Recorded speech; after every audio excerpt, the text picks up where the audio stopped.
प्रेम से बोले वो भगवान की कहीं कोई लाभ नहीं हो रहा है, इसलिए कि उसका चित्त विक्षिप्त है, मन चंचल है।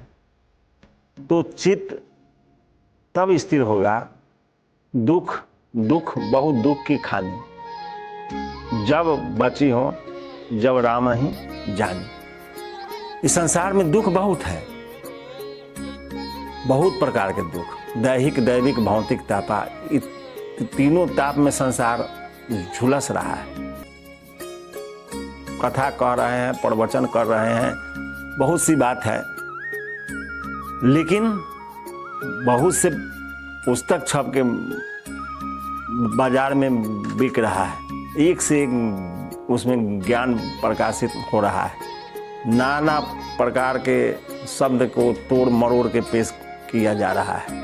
लेकिन कितना ही कुछ कर लीजिए, कुछ भी कर लीजिए, लेकिन दे सकता है न कोई किसी को कोई बना सकता है, न कोई किसी को कहीं उलझा सकता है।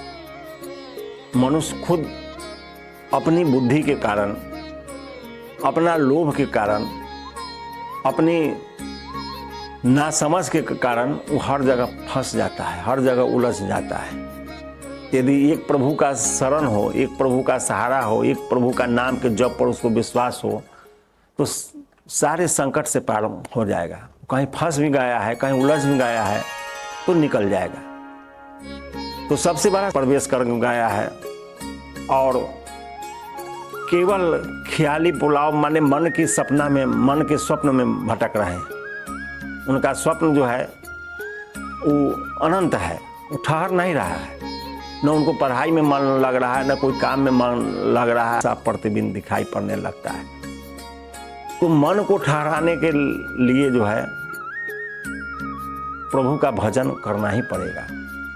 जब प्रभु का भजन करने लगिएगा मन वचन कर्म से, शांत भाव से, तो आपका मन अचल स्थिर होने लगेगा। जब मन अचल स्थिर होने लगेगा तो उसको जिस काम में आप लगाइएगा वह काम आपका 100% सफलता के साथ होगा, उसमें कहीं कोई शक संदेह नहीं है।